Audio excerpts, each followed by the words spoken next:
Well, hello everyone, and welcome to another episode of the Pelt Music Podcast. Shortly, we'll be joined by Blackwater County, who we recently featured over on our Hard and Heavy playlist on Spotify with their new single, The Only Life Worth Living. But before then, the usual reminders from myself. If you would, please do follow Pelt on social media. We're on Facebook at Pelt and on Twitter and Instagram at Pelt Music. And finally, if you would, please do hit that like button, hit that subscribe button wherever you're watching or listening. Welcome to Brad and Ollie from Blackwater County to the Pelt Music Podcast. How are you both doing on this, really sunny evening? The heat wave seems to be sticking with us, doesn't it? I mean, Ollie's probably coping better than me. I don't do well in the heat, so I'm slowly melting into my chair, but it's nice to have a bit of sun.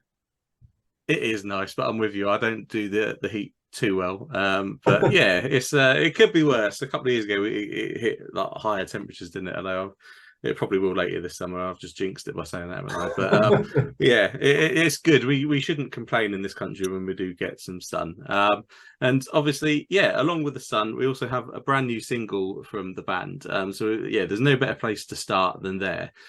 So listeners, if you haven't heard it, it's called The Only Life Worth Living, and it's obviously on all the usual streaming platforms. It's also on our Hard and Heavy playlist. We stuck it on our Spotify, so they can go and check that out there as well if you wish, listeners. So starting off with the single, first question is, what can you tell us about the song? How did that song come together for you, and what are the themes behind it?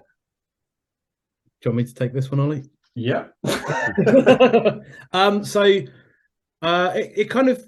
It started just before lockdown was when this song first sort of became an idea, and obviously everything changed during lockdown with COVID and everything, and we had to change up quite a lot of the ways we sort of worked, the ways we wrote, and this song kind of, I wouldn't say it's a protest song, but kind of became just a bit of an angsty anthem because of the situation we were all going through at the time.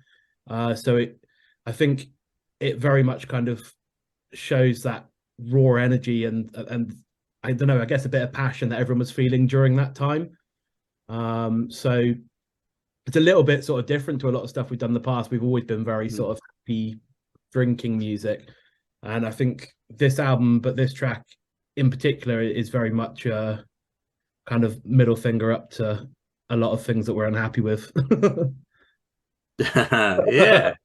Yeah, definitely. I mean, it's still a really enjoyable listen. You say obviously about obviously the previous stuff being more sort of fun and everything, but it's still a really, really enjoyable track. But it is really relatable as well. Obviously, I mean, we've all lived that.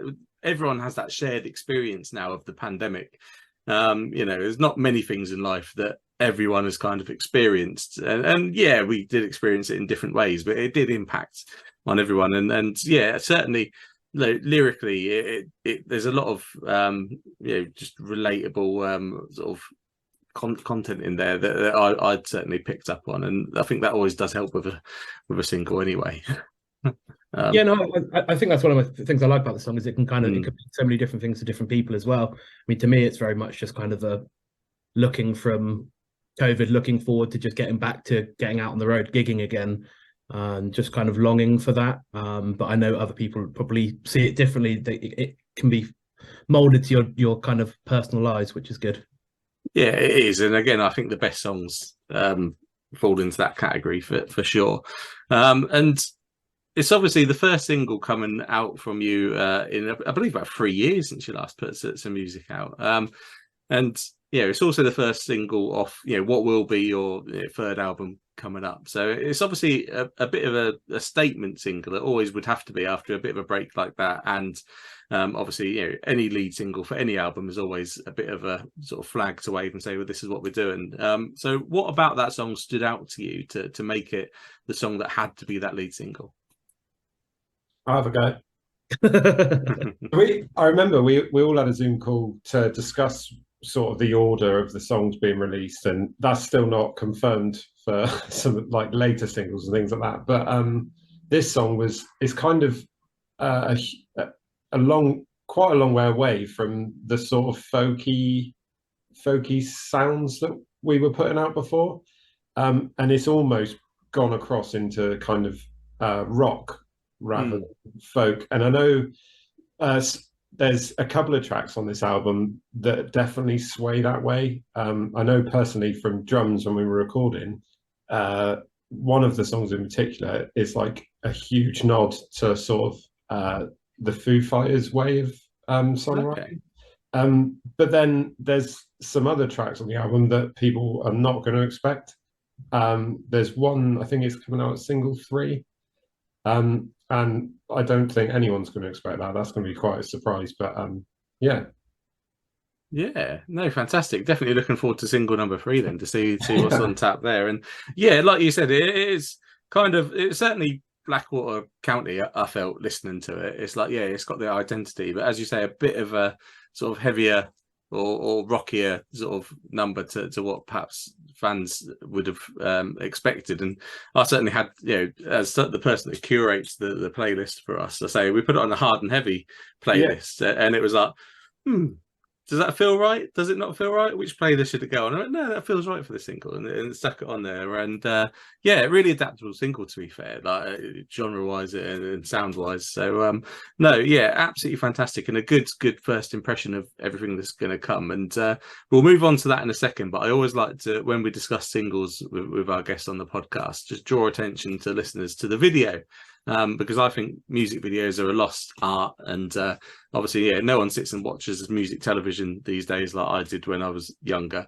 But we have YouTube, so it's all on demand now, and obviously the links for the video will be in the bio, so listeners can click through and go and have a watch of the video. And just a video that struck me is, these people are having fun. It looks like they're enjoying making this video, which is always nice to see. How did the concept for the video come about? How did you put it into practice, and was it as fun as it looked, I guess?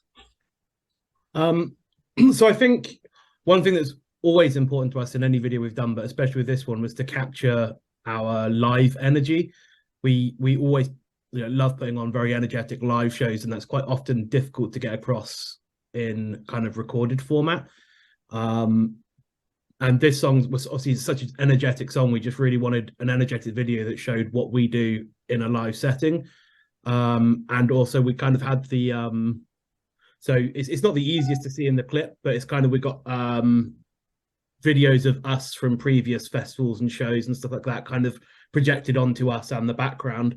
And again, it's kind of that looking back, but also looking forward to shows and getting back on the road again, reflecting from pre to post COVID times. And I think that was the main thing, really, was just getting that energy across that we're back and let's kind of go. But one thing I will say is, as much as you say it looked like fun, I'm a larger man, and having to perform the set or the song over and over again with loads of energy did nearly kill me. I did have to have quite a few breaks. We got it in one take. Oh yeah, sorry, we did it in one take. Yeah, yeah, don't spoil the magic. Yeah. Oh no, it's fantastic to hear. I always like to delve into the videos, and that is a video that I think again fits the song, works really, really well with the song, and it is welcome back, and the pandemic's gone, and here we go, which is just fantastic, and we'll get on to the live side of things a little bit later, but first up, obviously the potentially then the third album coming out. Obviously you talked about there's some songs that are going to catch people by surprise, and I love to hear that, because quite often bands feel like they have to stick to a rigid formula of what has brought them to where they are, and I always think it's really brave and really good of bands just to explore a little bit of what they want to do creatively. So what has the recording process been like thus far for you guys with the album? Ollie, do you want to go for this one, or do you want me to take it again? I can speak personally a bit about the album. So this is actually the first album I've recorded with Blackwater since joining. I think I originally joined just before the pandemic, and then it was probably about a year before actually gigging with a band. And I always feel like when you join a band, there's quite a lot of pressure to put your own stamp on the music, but also don't go too far from what everyone likes about the band. And Blackwall have got a brilliant following, and a lot of people we see at gigs, they'll come to multiple gigs on the tour, and it's like one massive family touring with Blackwater. So to me, it was important to listen to their previous albums a lot, take something from that, and then also add something from my sort of background as well. But the actual recording process was made really easy by can I say who did our recordings and things like that? It's not illegal. Yeah. So Lewis Johns at the Ranch Production House in Southampton, he was so easy to work with. He knew I was a bit nervous. He even rang me the week before for a bit of pre-production to talk about what we were going to do. And performing live, I love. Performing in the studio absolutely terrifies me. But everything he did, everything he said and helped, and each different day I was there, different band members were turning up and supporting, and it made it really easy. I actually really enjoyed it in the end. Can't quite believe I'm saying that. It says that now. But yeah, no, I think we did our first two albums with Lewis as well. So we obviously already had that kind of good working relationship with him, and Ollie is obviously new to this one. But he really does make everything so easy. He's so great to work with. And this is the first album we've done with him where he's stepped into more of a producer role as well. So a lot more suggestions have come from him as well, which is nice. And I guess that's probably the only big change for us from the first two albums in terms of recording process, was probably just that Lou's kind of stepped up a bit to produce more rather than just engineer. Yeah, no, it sounds really, really intriguing. It certainly whetted my appetite, and then can't wait, obviously, to hear what the album will sound like when it comes out. So, obviously, for fans listening, how would you describe the album? What would you say they should expect when the album does arrive? I think it's always a tricky one. Like just putting us in a genre in general, we always kind of go under the umbrella of folk punk, but it's not really that. The other thing we always say is Green Day, but with banjos. So either or. But one thing I will say is I looked at sort of like bands like Mumford & Sons, or someone I'm a big fan of, but I'm only really a fan of their earlier stuff. And then when they completely changed it up, dropped the banjos and stuff like that, I kind of lost interest. And so one thing we really wanted to do with this album was do something different, because again, you don't want to be putting out the same album over and over again. We wanted to do something different, but we wanted to make sure it was still us, and there's still some tracks on there that the old us, you want to be doing music that appeals to new people, but you also want to make sure you're looking after the people that have got you to where you are, and making sure that they still enjoy the album as well. And I'm not saying they won't enjoy the newer stuff, but you want to make sure there's a bit of the older stuff there as well. Definitely. We've got a really good balance for this album of kind of the new direction that we're heading in, as well as kind of a nod to the old us as well. Because like Ollie said, the Blackwater fan base really is like a family, and we want to kind of include everyone in what we do. So it's really important to kind of, keep everyone happy, all move in the same direction. Yeah, no, it's a beautiful community that you've been able to build as a band, and I've been able to sort of witness from afar, as it were. And yeah, you talk about really that sweet spot, that you want to hit with any new music, and yeah, you always want to try and capture new fans, but you've also got to factor in obviously what the older fans may want, and if the only life worth living is that first impression, I think, and the album follows suit, then you've done it really, really well. So yeah, definitely looking forward to the album, which is coming out later this year. I don't believe you've said a release date yet, have you? So we've not said an official date, mostly because I can't remember it, but I've said just November. We know it's November. Excellent. Well, obviously, I normally do this bit a little bit later, but the listeners, obviously, these days it's all about social media to stay up to date with a band. So obviously, if you follow the band on social media, you'll get to find out when the album's coming out, and you'll hopefully be able to pre-order some nice physical copies of the album, which is always appreciated by bands. So I always give out the social handles. Instagram and Facebook is quite simple, Blackwater County. Twitter, just to keep me on my toes, is Blackwater County, but with the vowels removed. So again, I always like to give them out, even though we'll have the links in the bio of the episode anyway, so people can click through. And you haven't done too badly there, because there's normally loads of underscores and all this kind of stuff I have to try to give out, and it always gets a bit complicated. But yeah, obviously, listeners, I do say, best place, follow the band on social media, and you'll stay up to date with everything coming from the album. So just before we go back to the future, not to quote obviously movie, we're going to go to the past slightly, just for the next question, because you touched on it a little while ago. Obviously, album number 2 came out, and within days, lockdown hit. And I've spoken to so many bands on the various podcasts that we do over the last sort of 2 years now, that have been in very, very similar positions. So how did you navigate that experience? Because obviously it was completely new experience for everyone. What was it like for you guys to have that just wall that you hit?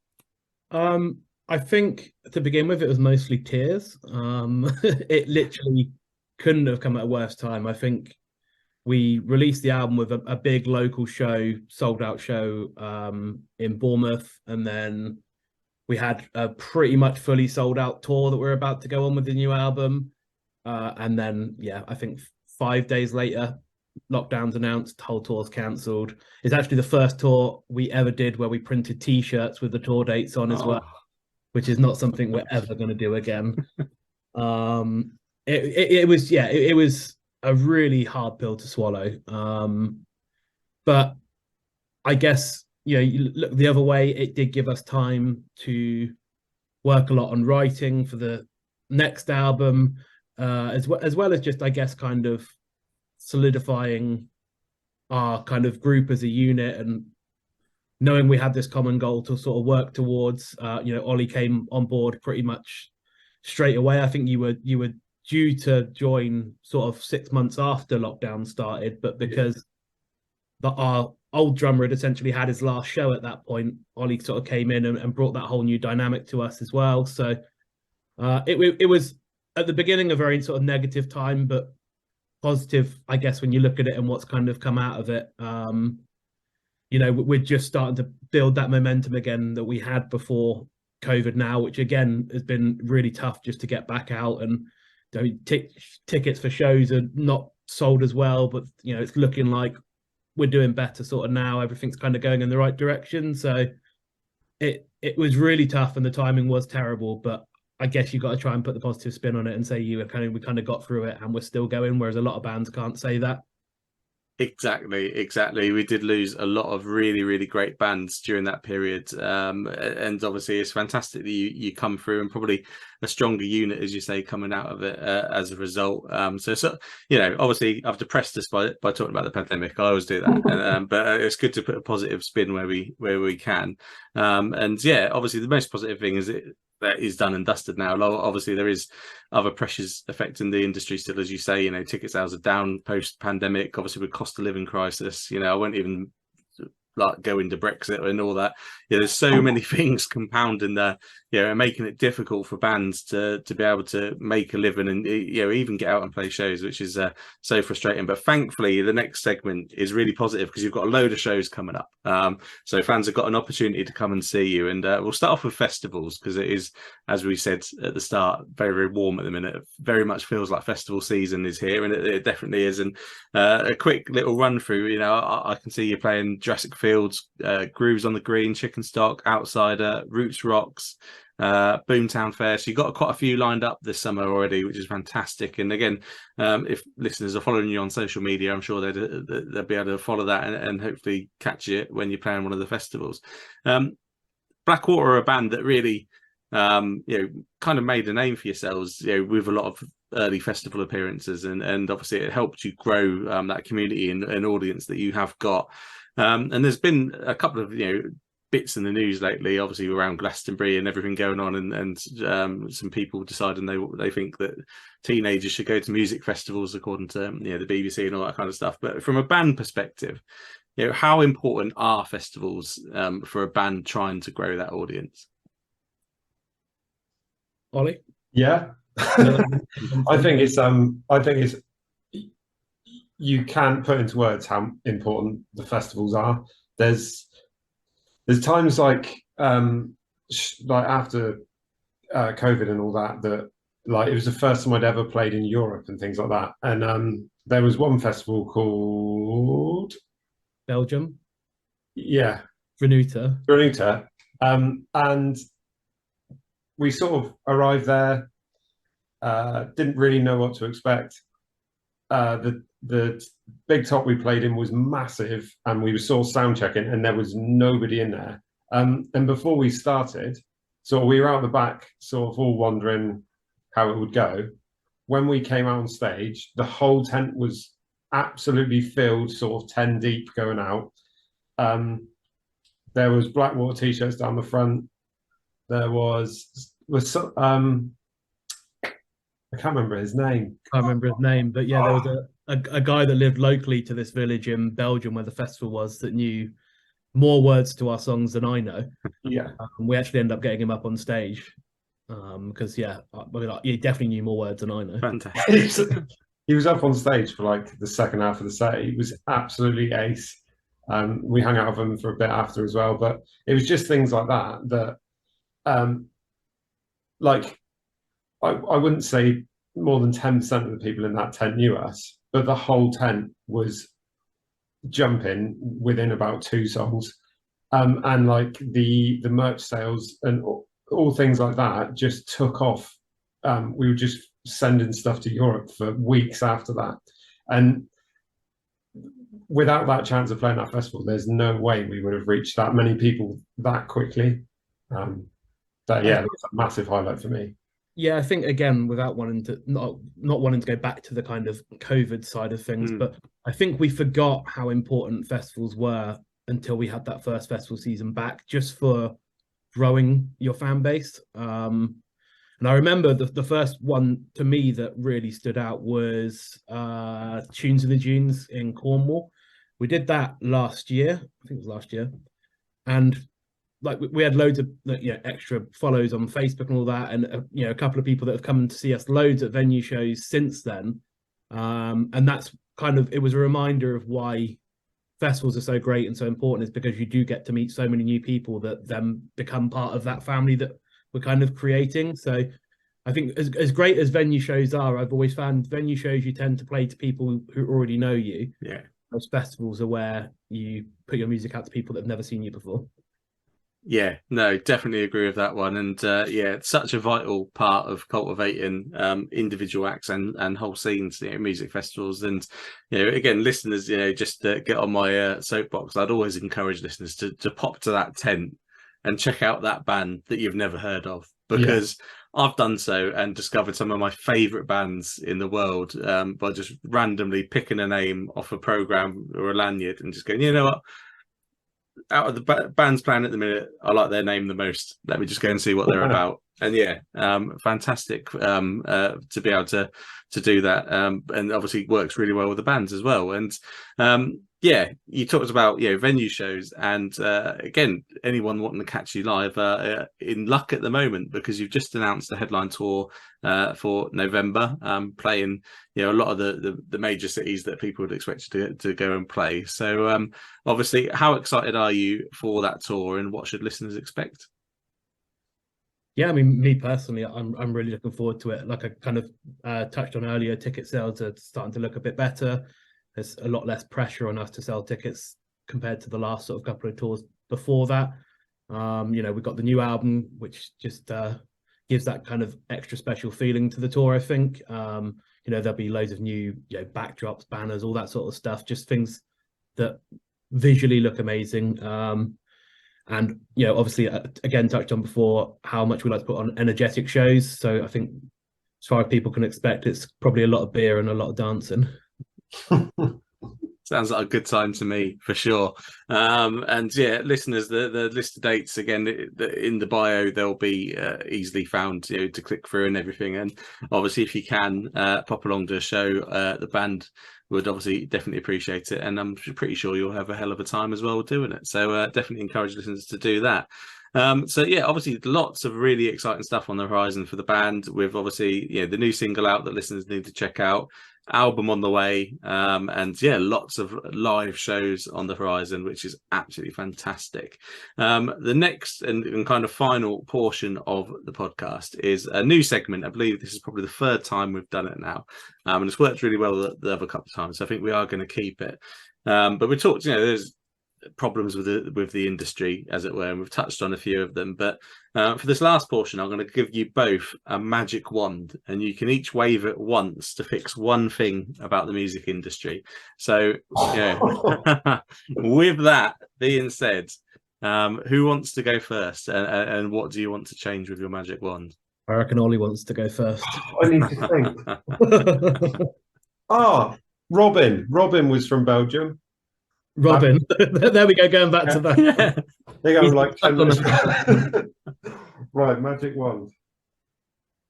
Oh, so hard. It's not like I'm thinking. There's a lot of things I would change. Okay, I've got one. I would change larger bands not supporting up and coming bands as much as they should. I think that, unfortunately, and it's not always their fault, but unfortunately it's quite often controlled by the labels as to who supports who goes on tour with who. But I just think it's a real shame, especially again since COVID, where everyone's struggling. The lower down that chain you go, the smaller venues, the smaller bands are really struggling, and I feel like there could have been some more support from the global superpowers of the music industry. That's a really good one, and I 100% agree with that. And some great organisations out there trying to help. Music Venue Trust, and I know Enter Shikari have just donated £1 from every ticket they've sold on their tour to the Music Venue Trust and grassroots venues, which is fantastic. And I believe Wembley Arena have actually just said they'll match it, which is a really, really good thing to do. But like you say, there's a lot of big bands making a lot of big bucks out there, and they kind of have forgotten where they came from. And I think they should certainly look to help out those that are in a position that they were once in, and they obviously got that helping hand at some point. So yeah, that's a really, really good one, and probably puts the pressure even more on Ollie now to come up with a good one. Just to spin off that, I'm not sure if I'm going to take this as my go yet, because I might suddenly think of someone amazing. But I think there's such a huge difference between the massive artists. Like, I saw the other day that tickets to a Taylor Swift show were selling for £15,000 or something, and I just can't get my head around that. And there's such a huge difference. And I don't expect smaller bands to start getting paid huge money, because I think having to juggle full-time work with touring as a band, using all your holiday from work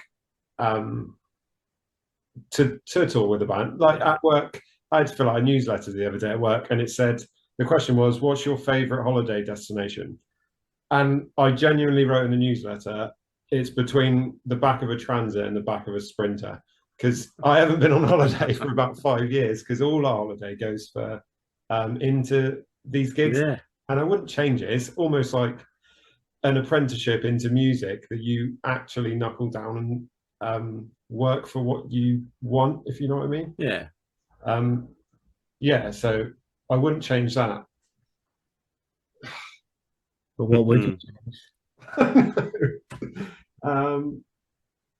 I know what I'd change. This is like quite a minor thing, but it's so annoying. When you do have a bit more success, Brad, you look absolutely petrified what I'm going to say. When you do have a bit more success and you play these bigger venues, a lot of the venues, they're absolutely brilliant to us, but a lot of the sort of established branded venues, I don't know how it happens, and I don't know why it's allowed to happen, but we say we sell our t-shirt for £15, they can take up to 50% of what we sell our merch for. And I really like the way you worded that as branded venues, because I think we all know what we're talking about. Everyone listening, I'm sure, will know what. But people that come to the show, like, ticket sales are down since the pandemic anyway. Why do you expect us to double our t-shirt prices to sell to fans that have already paid for tickets to come to our show? Like, it's not going to happen. We just won't sell merch at the show, and we'll sell it online at a discounted rate. And I'm sure bands are going to figure out eventually that you can do a deal with people that are coming to your shows with a QR code or something, that they get a discount on your online merch just to apologize for the fact that you're bringing you to the show.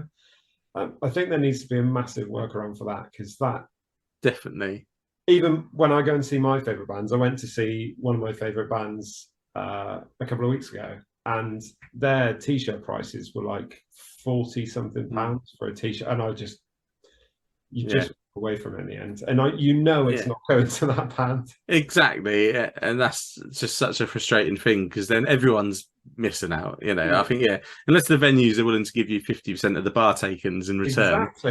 Exactly.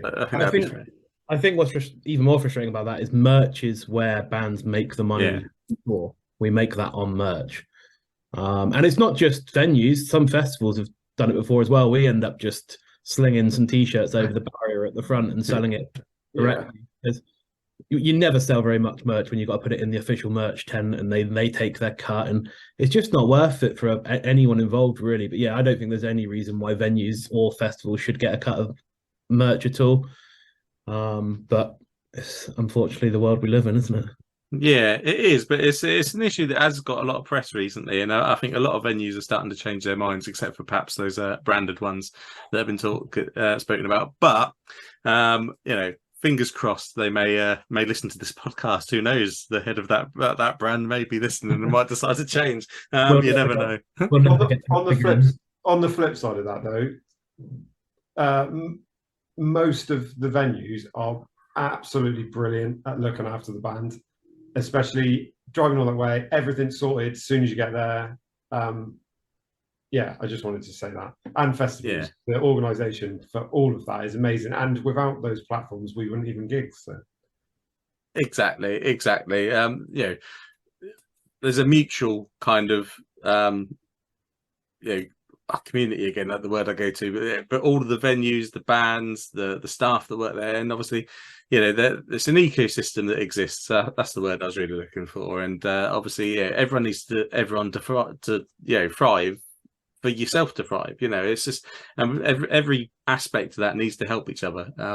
And both your points kind of feed into that. And two really, really good points. So I'm really enjoying. I'll leave that to the listeners to decide. Add it in the comments, listeners. Who do you think was better? I think from both of those, you can tell that we've been touring in a grassroots band for 10 years and we hate the music industry. It certainly could be geared better to support the acts of the future, as it were, because when all these old megastars from the 60s, 70s, 80s retire, again, all these CEOs of like these corporate companies that do help in ways that the industry, who are they going to put in Wembley Stadium? When all these bands and acts have retired, they need to cultivate these new bands coming through for sure. So I'm loving this segment of the podcast. I'm glad we've put it in there, and it's coming up with some really great stuff. And obviously it's been fantastic chatting with you. Lots of exciting stuff coming from the band and listeners. Again, social media, follow the band on there, and you'll stay up to date with everything coming from them. We always chuck just the last question back at the guests and just say, what would be your final message for the listeners today? Even more pressure. I'll do a good one. Well, it might not be good. So obviously, since we've been speaking about when we all had to stop playing music and everyone had got shut away, so since everyone was allowed back out, so it's been taken like 3 years of everything we've kind of earned as a band has been stored away, and no one in the band has taken any money from that. all of that has gone into recording this new album, printing new merch, designs. And I almost feel like the momentum's nearly back where it was before COVID. I think there's been a bit of a recovery period, but I think the next tour, I think we're going to be back. I'm really excited because it's something I haven't really explored before, where you go to really well sold shows and have really good nights, rather than when I was sort of in, well, since COVID, where you're not so sure on how many people we're going to show, or if it's going to be sort of 50 in a room, or like when we played down in Bournemouth and there was 1,000 in the room. It's just, it was, so I'm really excited for sort of the momentum going forward to November. What's your question? Was it meant to be a question? No. It's just your final message. Yeah. So, what could be my question? You don't have to do a question. What? He's confusing you, Ollie. Ruined it. You've made me stupid, and I don't need help. One thing that would be interesting if we were to add in a question, and by all means cut this out, but one conversation we've had quite a lot recently is ticket prices and what a fair price is. So I'd be interested to, get the opinions of the listeners as to what a fair ticket price is for a small up and coming band like ourselves. Obviously costs have gone up massively, and it's getting to the point where you almost have to start charging the same as bigger touring bands, and people don't like that. So I think it'd be an interesting question to get some feedback on what people are willing to pay. Yeah, no, definitely. I think that's one we could stick out on socials and see what feedback we get to that. Definitely. It is an interesting one. For sure. It's difficult for you guys, I know, to try and navigate again the sort of stormy waters of, is it better off to sell 50 tickets at £50 or 100 tickets at £10 or whatever? What is better off for you? Difficult one. Obviously, just to go back to that last one then, any more for a final message from you, Brad, or back to Ollie? Or see, it was final message, not question. He was putting you off there, Ollie. I think from me, just to mirror what Ollie already said, really looking forward to getting back out on the road sort of this summer, but mostly the tour at the end of the year. Just looking forward to playing the new songs to some new faces. Yeah, and again, listeners, just to beat that drum one more time, if you can, head along to one of the shows for sure. Buy a t-shirt, and preferably a physical copy of the album when it's out. Definitely helps out the band, and then we all get more Blackwater County, which is always going to be a good thing. So absolute pleasure chatting with you both. Really fascinating chat, and obviously just really appreciate you coming on the podcast. Thanks for having us. Well, thank you everyone for listening. I really do hope you enjoyed that chat there with Blackwater County. Please do make sure that you check out their new single, The Only Life Worth Living, on our Hard and Heavy playlist on Spotify or across any streaming platform. You can also follow the band on social media to stay up to date with everything coming from them in the future. And of course, please do follow Full Pelt on social media. We're on Facebook at Full Pelt and on Twitter and Instagram at Full Pelt Music. And finally, if you would, please do hit that like button, hit that subscribe button, wherever you're watching or listening, because we will be back very soon with another episode of the Full Pelt Music Podcast.